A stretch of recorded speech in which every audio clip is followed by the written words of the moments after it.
PRIDENA es el Programa Interdisciplinario de Estudios y Acción Social de los Derechos de la Niñez y la Adolescencia.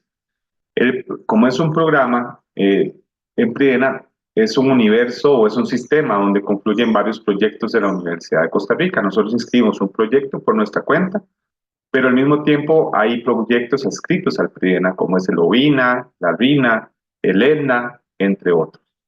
Y bueno, esa es la imagen que tenemos actualmente, que en unas semanas esperamos que ya pasarnos a la nueva imagen de marca de PRIDENA. Quisiera contarles también que tenemos 5 ejes de trabajo, esto muy rápidamente. Tenemos un eje de gestión, un eje de trabajo no local, que estamos desarrollando actividades principalmente en Guásimo de Limón, con el subsistema local de protección de Guásimo de Limón. Eh, Tenemos un eje de investigación, pero es investigación para la acción.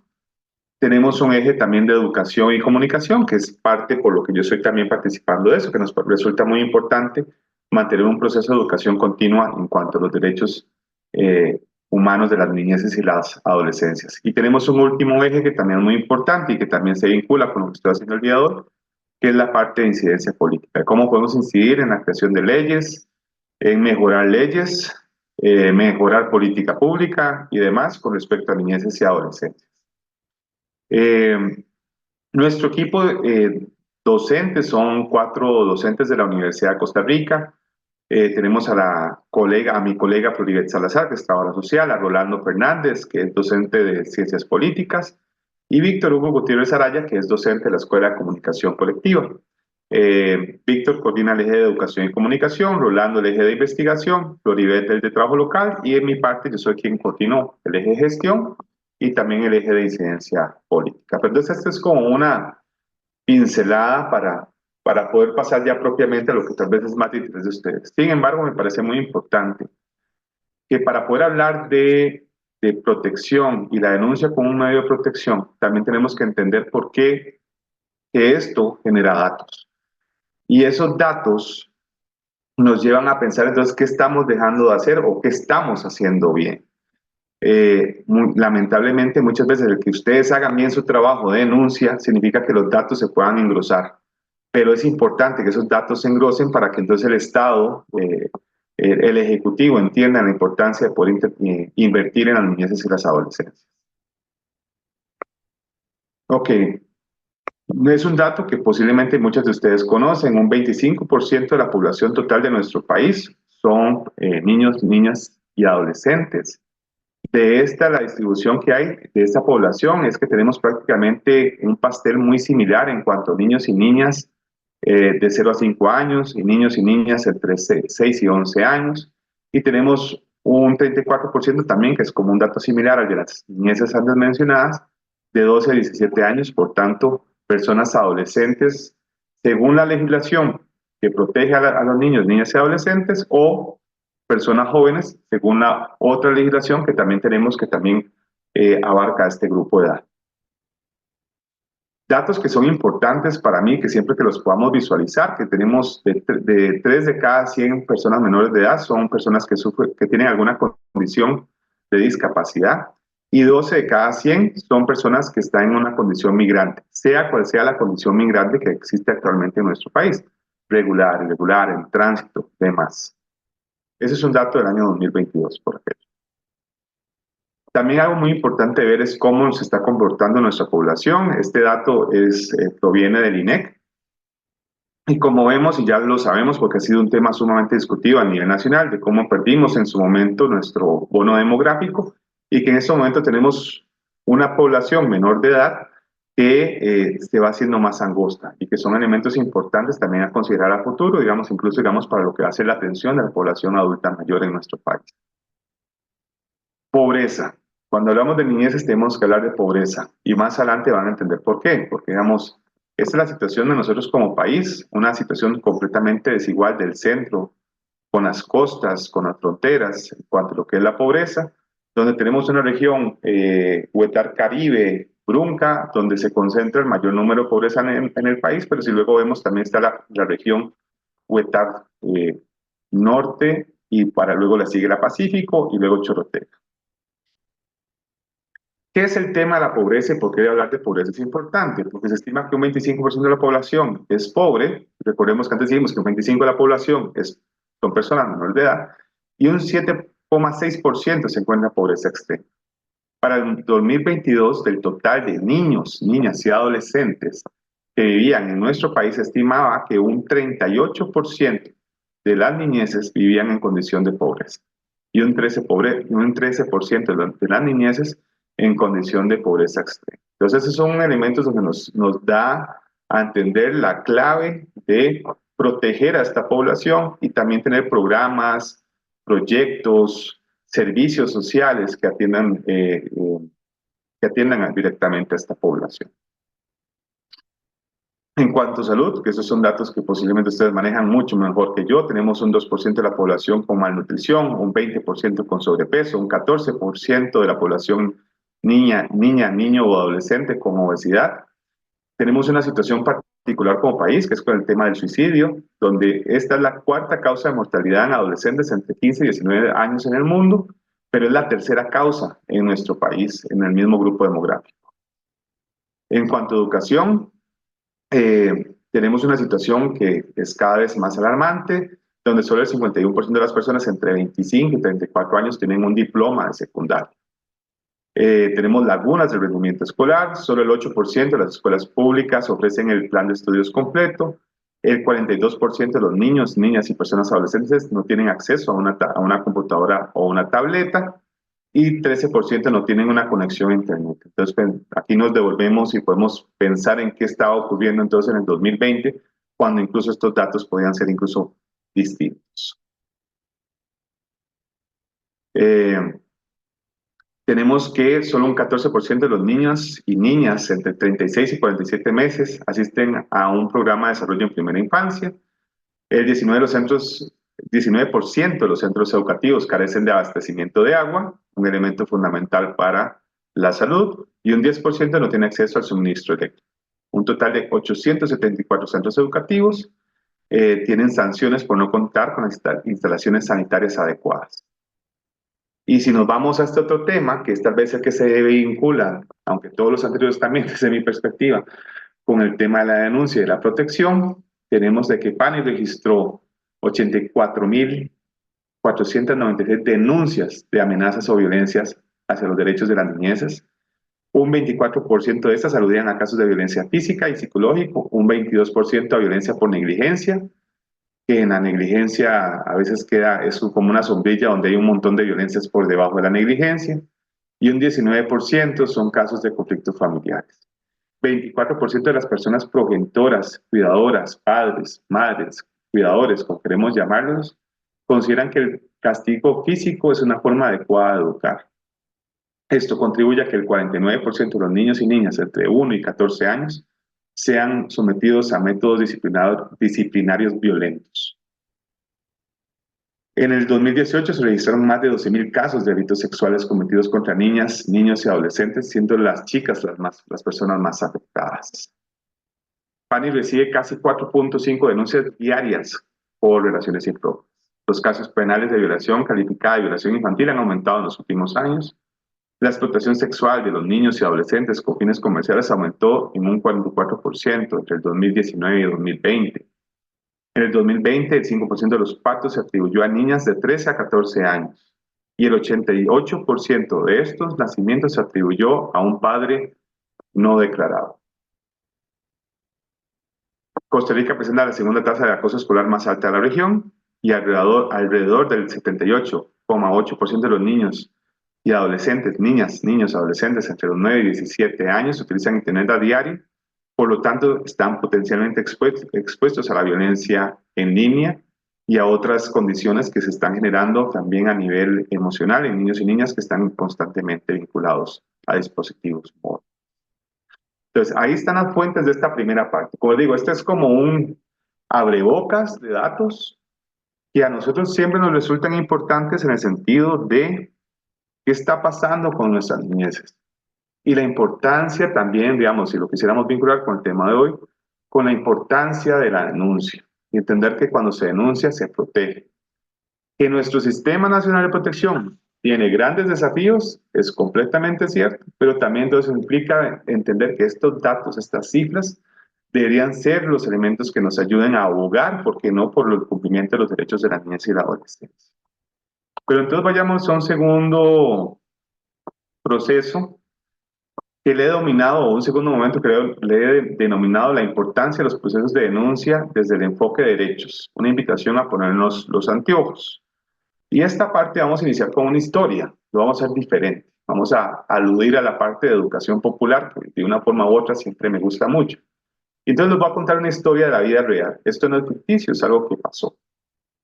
Eh, Resulta que hace unos años a un trabajador social, tal vez el que es el que está aquí presente, le corresponde viajar a un país de la región centroamericana como parte de un programa el cual debía ser intervenido porque se denunciaba temas de violencia y trata hacia personas menores de edad. Cuando se llega al programa, una de las personas cuidadoras alerta que está a punto de regresar un monstruo. No es un niño, es un monstruo. Es fuerte, violento, una causa perdida. Ya no hay nada que hacer. El hacedaño es capaz de tomar armas, pajas y cuchillos. Es sumamente violento cuando se arma. Por eso, antes de que llegara esta persona, a quien le corresponde llegar a este país, mejor se lo llevaron a una finca a trabajar, con solo 10 años, a trabajar en una finca. Porque en ese programa no teníamos quien nos cuidara. El pronóstico que se tenía, y tal vez con esto delato una de las posibles nacionalidades de esta persona menor de edad, es que se pronosticaba que terminaría en una de las maras. Tal vez en ese momento la mara más fuerte y cercana tras de eso al programa. El diagnóstico o el pronóstico que se da es que él debía ser tratado como un adulto y por lo tanto recibir tratamiento por esa cantidad de violencia que él era capaz de ejercer. Esta historia, ¿para qué la cuento? Para entender que esta historia es desde la doctrina de la situación irregular. Y la cuento porque es un hecho del que yo puedo dar fe de cómo muchas veces los estados y las instituciones que emergen en los estados actúan con las niñeces y las adolescencias.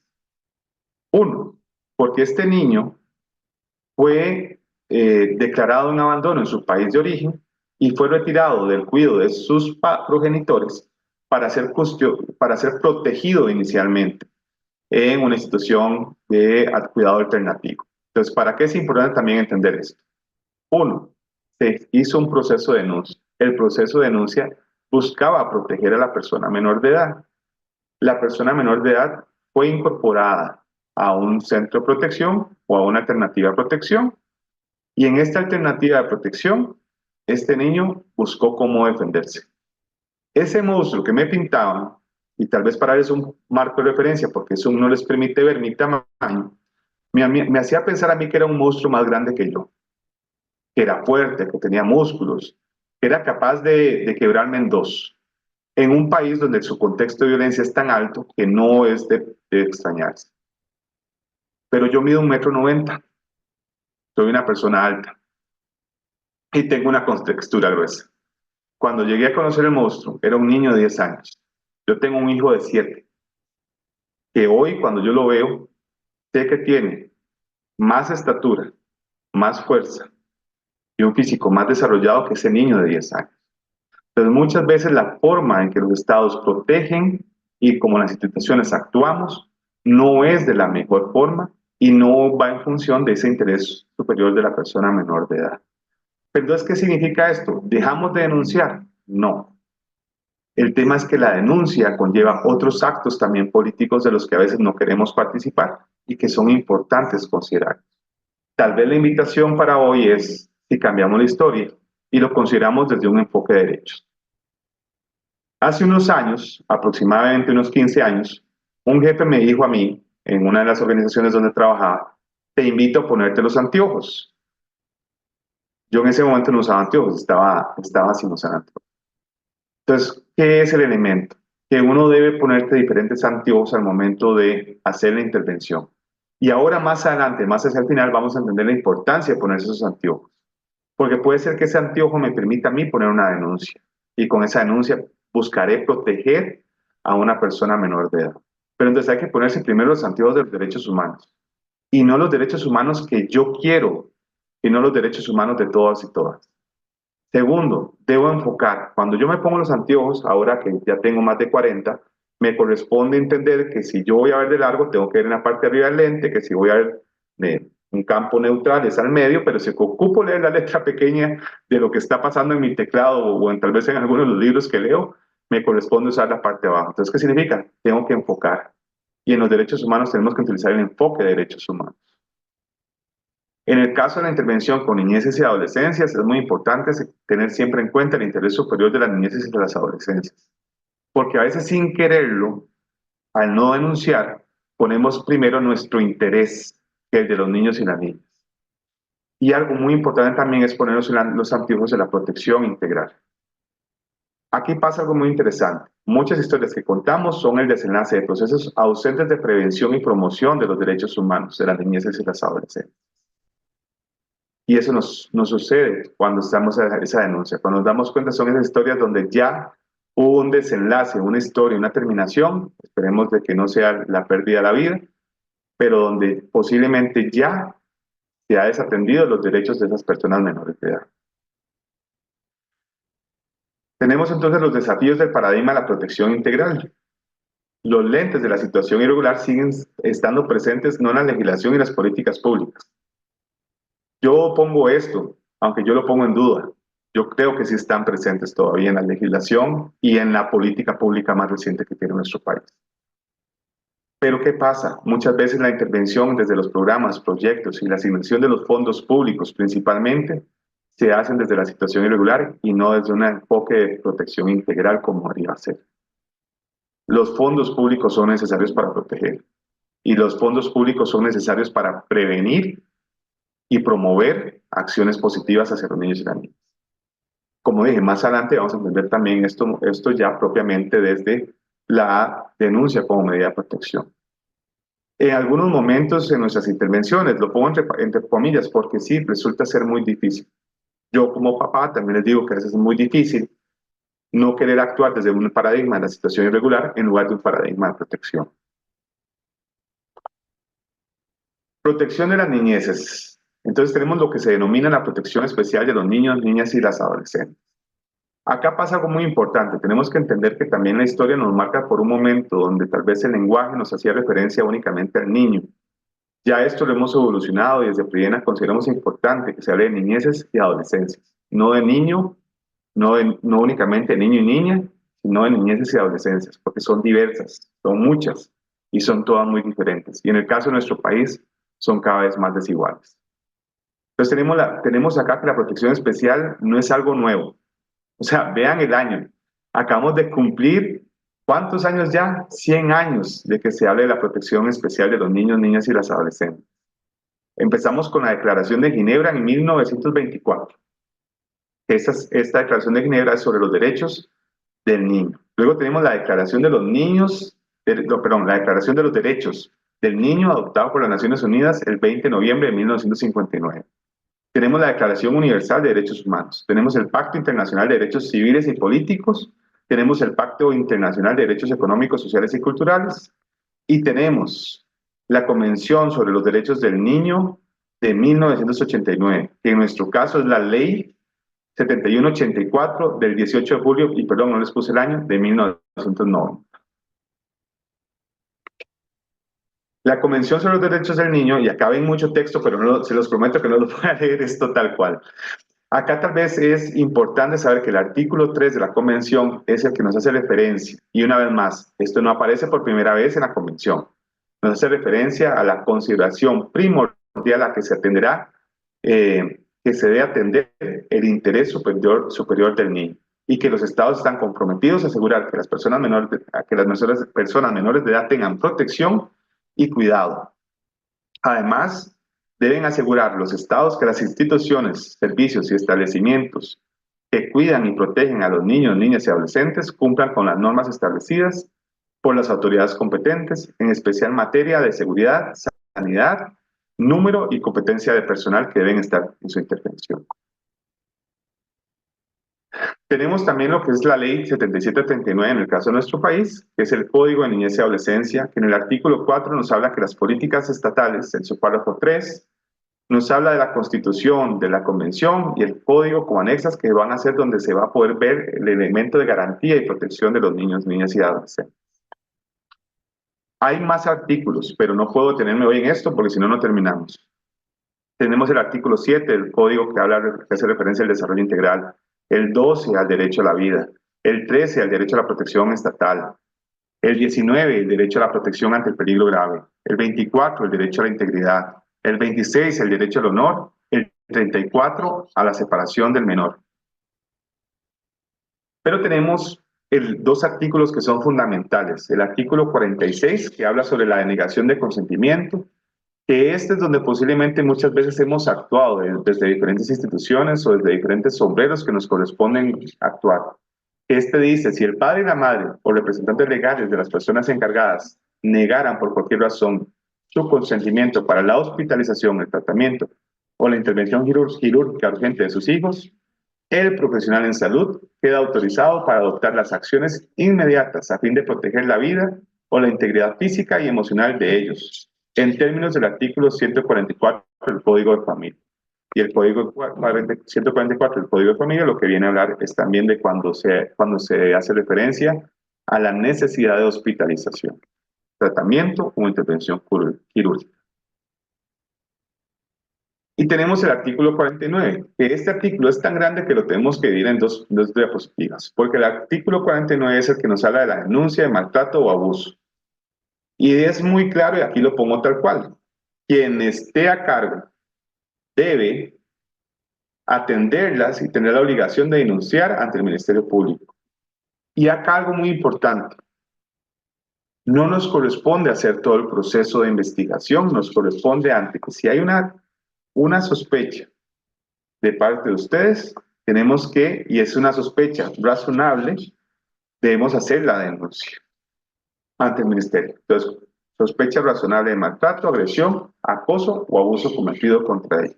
Ese es el párrafo, es parcial del primer párrafo del artículo 49. Y el artículo 49 en sus párrafos 3 y 4 nos habla entonces de que en todos los casos se deberá proteger y resguardar la identidad de la persona denunciante, y se adiciona recientemente que la protección se mantendrá en caso de existir un proceso penal en cual se deba proceder de conformidad con la ley 8720, protección a víctimas, testigos y demás sujetos intervinientes en el proceso penal.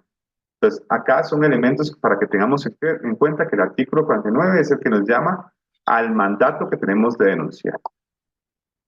Otros artículos importantes que tampoco me voy a tener en estos, el artículo 130, causas por medidas de protección, el 132, inicio del proceso, el 134, denuncias penales, el 135, medidas de protección, y el 136, medidas para padres o responsables. Algo muy importante es que el artículo 168, aunque esté tan alejado de los demás, habla de la protección integral que el Estado costarricense debe brindar a las personas menores de edad.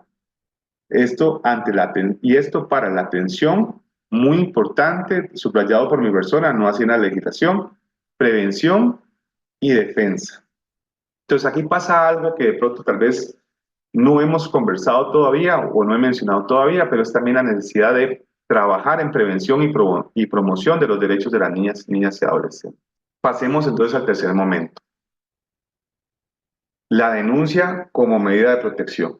Antes, durante y después. Resulta que la Corte Interamericana de Derechos Humanos nos dice que los estados y por ende las instituciones de los estados tienen las siguientes obligaciones: prevenir la violencia, prevenir las violaciones de los derechos humanos, proteger a los niños y niñas que han sido víctimas o testigos de violaciones de los derechos humanos, investigar y castigar a los culpables, y algo muy importante también, ofrecer vías de reparación de las violaciones de los derechos humanos. Tenemos dos deudas fuertes. No quiere decir que históricamente siempre ha sido así. En este contexto, en este momento, tenemos una necesidad muy fuerte de trabajar en la prevención de la violencia y en la prevención de las violaciones de los derechos humanos de los niños, niñas y adolescentes. Tenemos claro entonces que proteger a partir de la denuncia es un acto de protección de tal vez un evento que ya sucedió o está por suceder o que podría suceder. Y tenemos muy claro que se debe investigar y castigar a los culpables.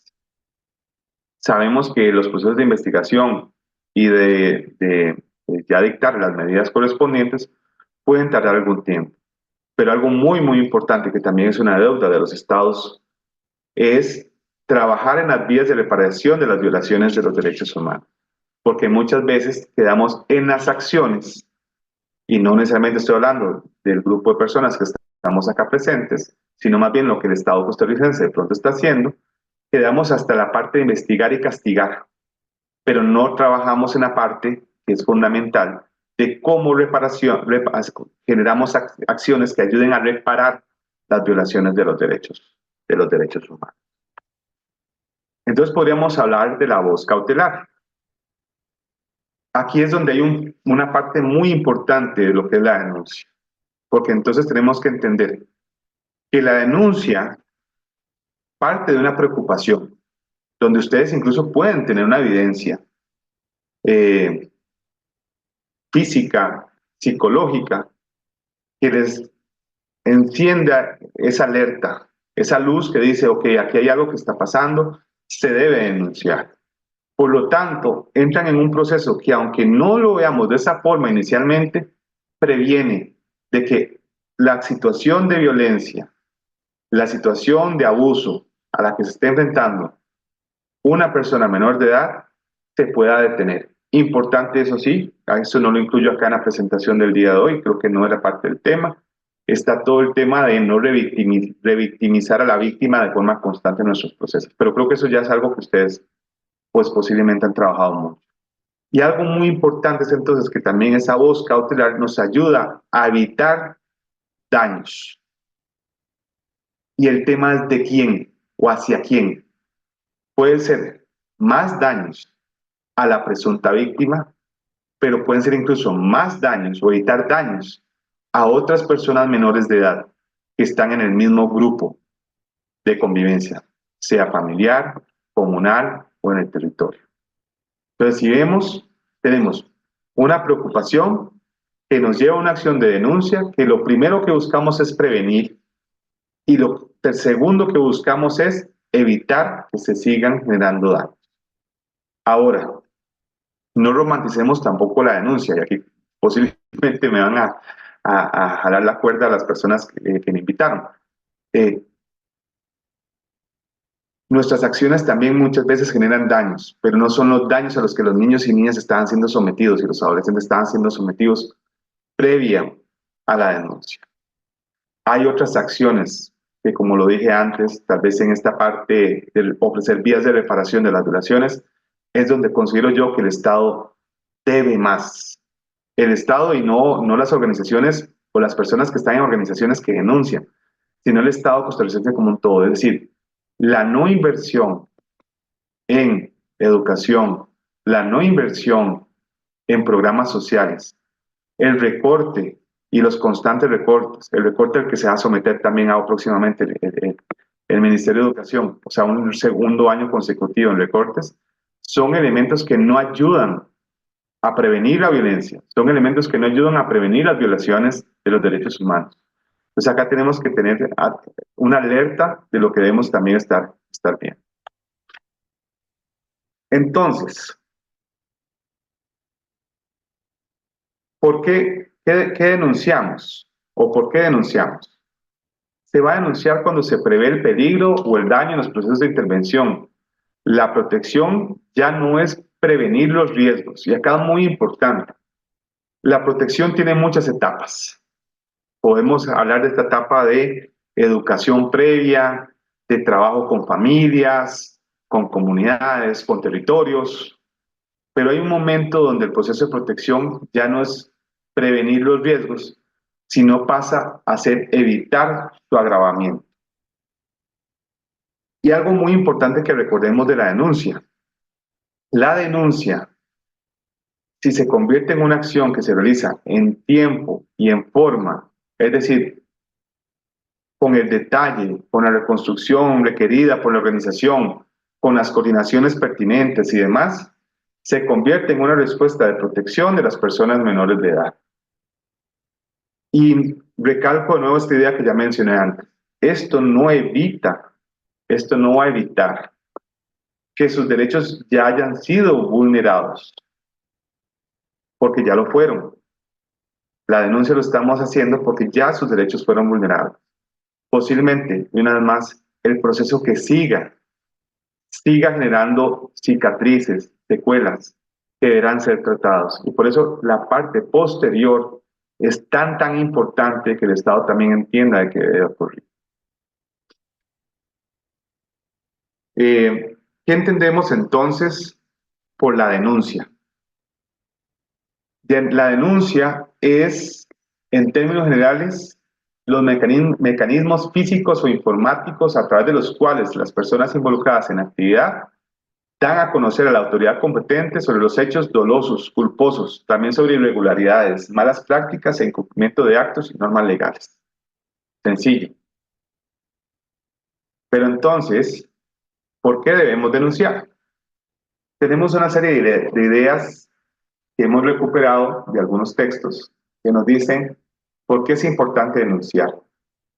Y ustedes pueden tener muchas ideas con respecto a la denuncia. Pero uno, si guardamos silencio y no denunciamos, a quien se protege es a la persona ofensora. Debemos entender que la denuncia lo que aspira es a la protección de la víctima. También denunciamos porque es muy posible que existan otras víctimas que guardan silencio y en muchos casos incluso que no pueden hablar. Porque el abuso o violencia contra personas menores de edad configura delitos que tienen efectos negativos sobre la persona abusada y le impide su desarrollo pleno. Porque es un derecho de las personas menores de edad de poder denunciar y ser escuchadas en los procesos de denuncia. Y si fuese necesario, que se denuncie por ellas o ellos cualquier acción que haya sido cometido y que pueda ser en su perjuicio. Y porque de acuerdo con la legislación vigente y que se sigue fortaleciendo en la materia de protección, dichosamente, denunciar la violencia y el abuso contra las personas menores de edad es una obligación de toda persona adulta, de toda persona que esté en un servicio de salud, de toda persona que esté en un centro educativo o en cualquier otro espacio donde se le brinde un servicio a ellos y a ellas por ser personas menores de edad. Bien, acá les dejo también las fuentes de esta parte de la presentación, donde podemos ver diferentes fuentes que también han sido utilizadas. Quisiera escucharles entonces con respecto a por qué ustedes piensan que la denuncia se convierte entonces en una medida de protección. Bueno, desde mi punto de vista, ¿verdad? Y mi experiencia la denuncia es una medida de protección porque busca sacar al niño, ¿verdad? De ese riesgo, entorno de riesgo en que se encuentra. Entonces, sacarlo de ese entorno, por ejemplo, de familiar, donde pueda que haya violencia, ¿verdad? A veces de los propios padres, negligencia, ¿verdad? Por ejemplo, cuando hay situaciones de adicción en ambos padres y de que no constituyen figuras protectoras, figuras de apoyo, ¿verdad? De cuidado para ese menor de edad, entonces el poner la denuncia, ¿verdad? El objetivo es que el sistema proteja a ese menor y lo saque si es del caso, ¿verdad? De ese entorno, lo reubique con otro recurso familiar de apoyo, ¿verdad? Este,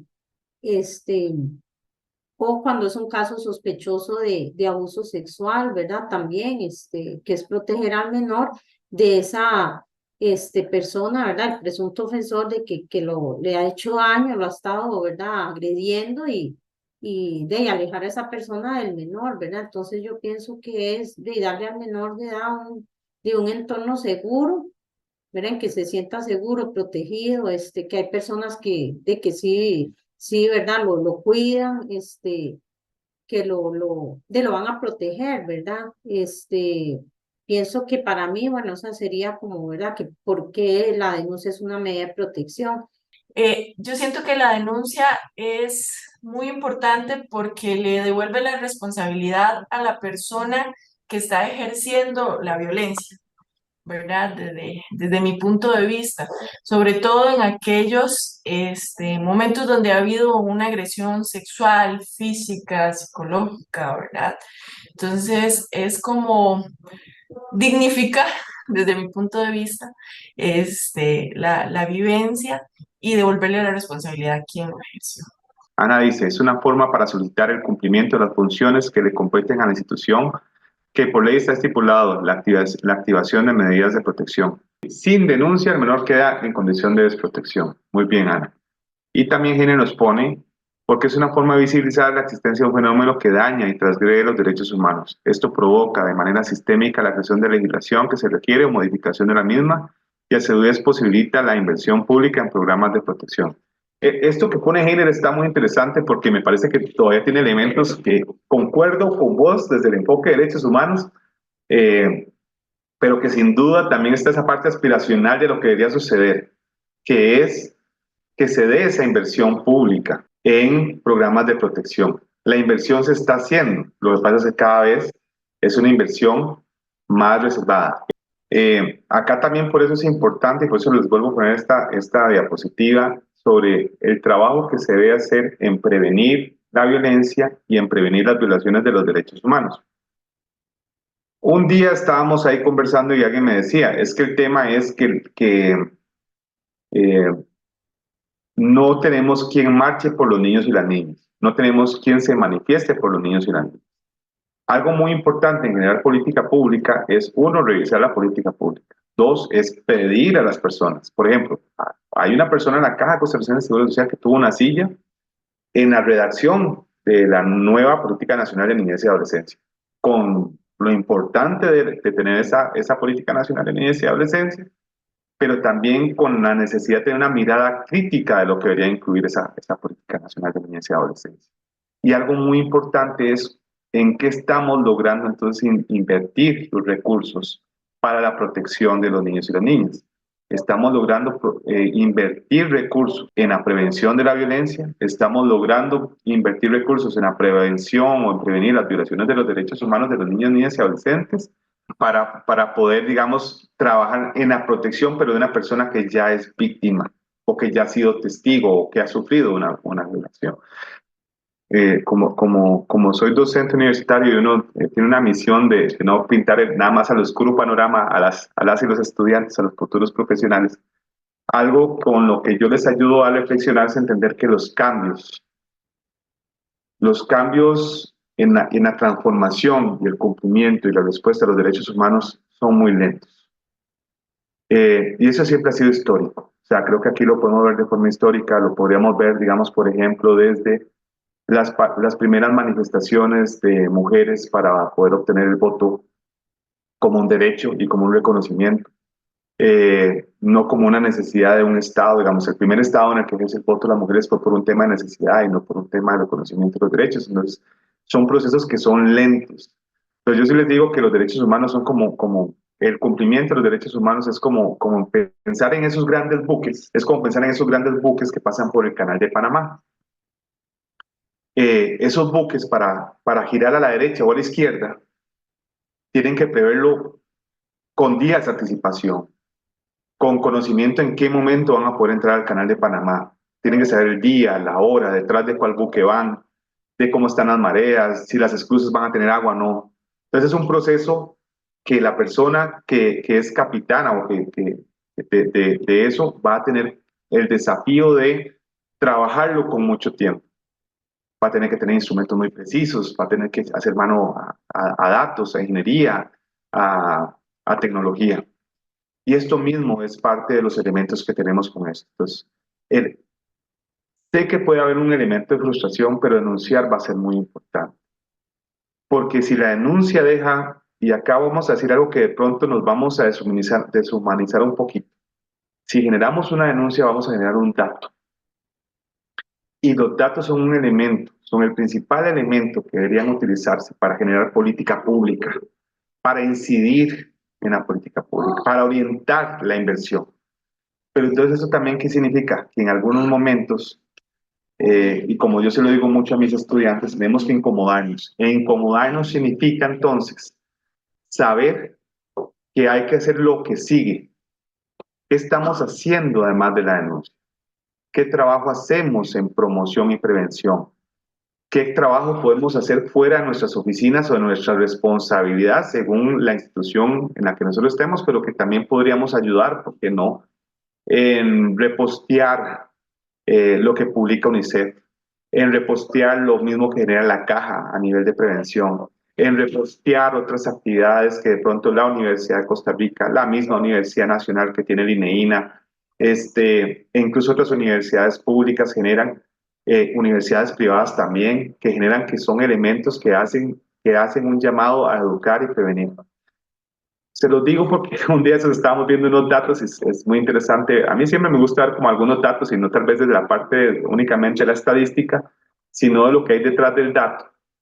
Y entonces estaba viendo lo que publicaban algunas ONGs y lo que publican algunas entidades internacionales y nacionales, y el número de seguidores o personas que le dan me gusta es muy limitado. Entonces invierten un montón de recursos en generar información en redes sociales y llegan a 80 personas, 50 personas. Y cuando me pongo a revisar las personas, somos las mismas 50 personas.